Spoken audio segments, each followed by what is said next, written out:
Добрый вечер, дорогие друзья! У нас в гостях доктор педагогических наук, профессор Брянского государственного университета имени академика Петровского Малова Ирина Евгеньевна. Добрый вечер, Ирина Евгеньевна. Добрый вечер.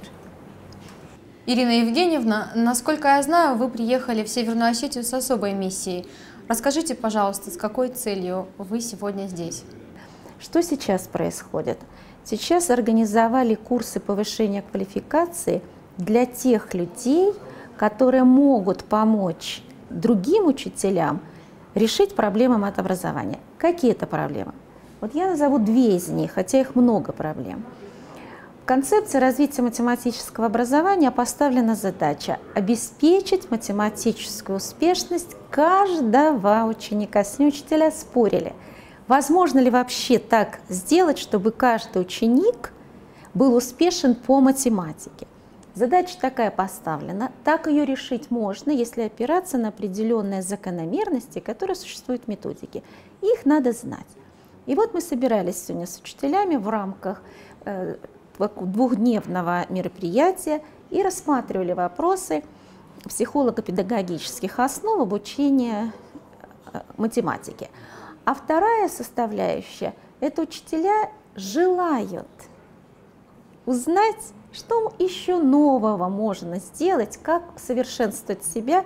И поэтому вот такая вот задача стояла. И у нас двухдневный семинар в активной форме проходил. И вот это был такой большой повод на сегодняшнее мероприятие.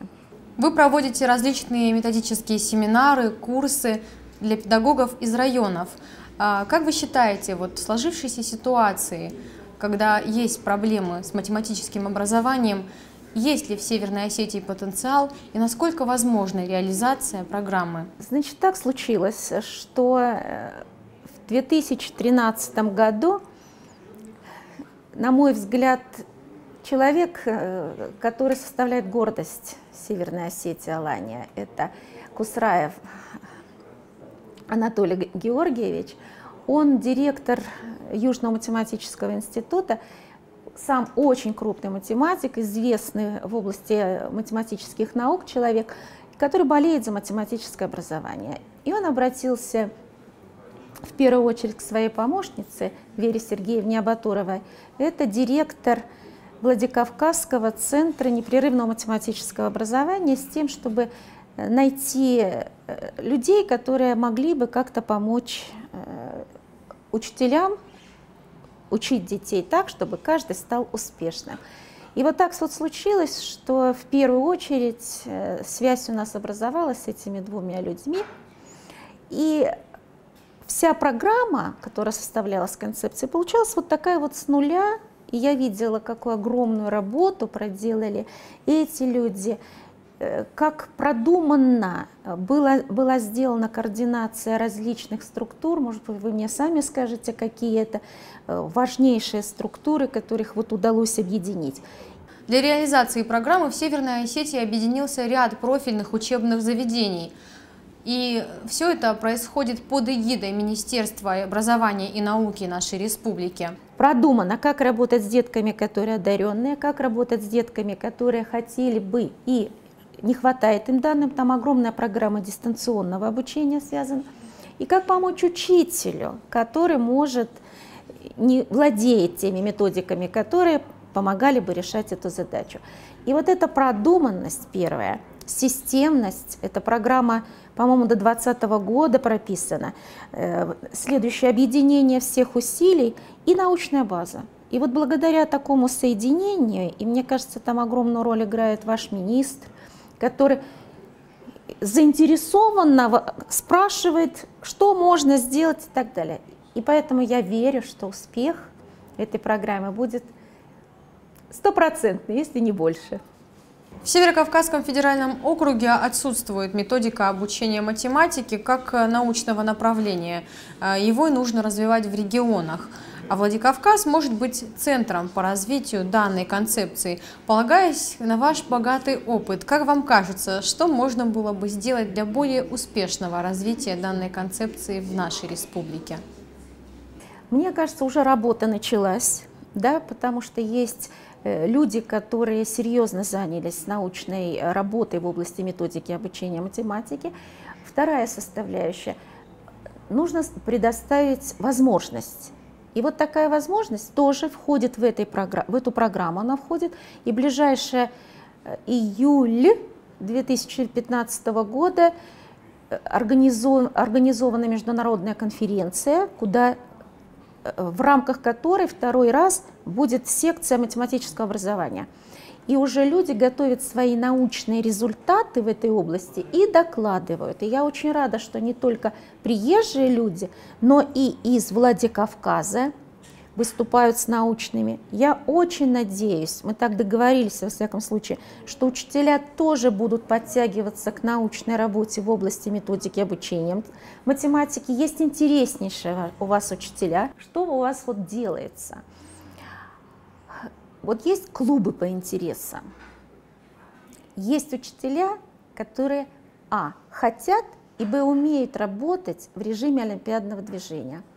И вот я слышала, как обсуждался вопрос этих учителей собрать в отдельную группу и с ними специально работать, потому что, повторяю, один в поле не воин. Да? И вот они объединятся, и они сделают. Поэтому это есть и опыт, и есть наработки.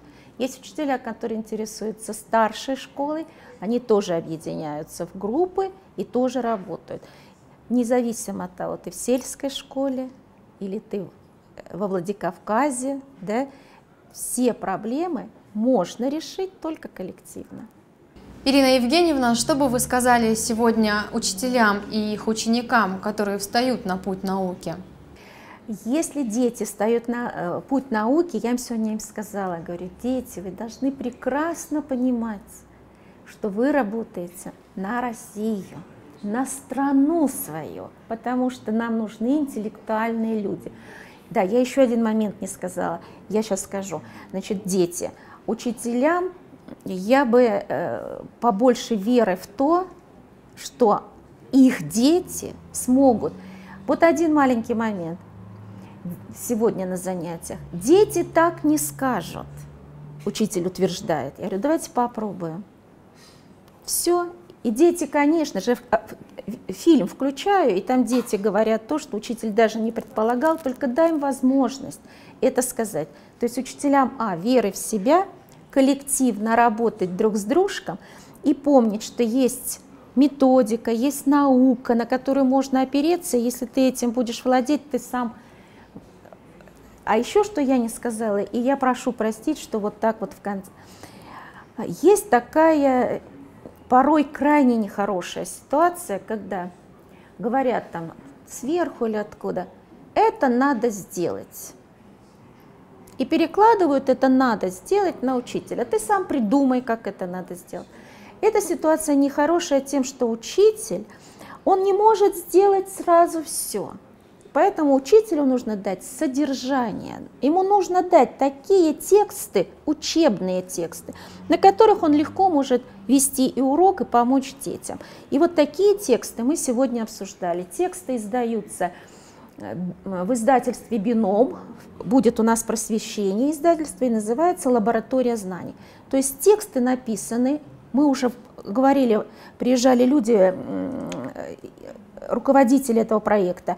Проект называется «Математика, психология, интеллект», которая считает, что надо обеспечить право каждому ребенку быть умным. И вот эти тексты мы сегодня тоже смотрели, и я рада, что многие учителя сказали, что мы начнем применять эти тексты в школе. А если тексты, которые на психологических основах, на основах методики сделаны, то все у всех получится. Вы смотрели программу «Уроки эксперта». До новых встреч, друзья!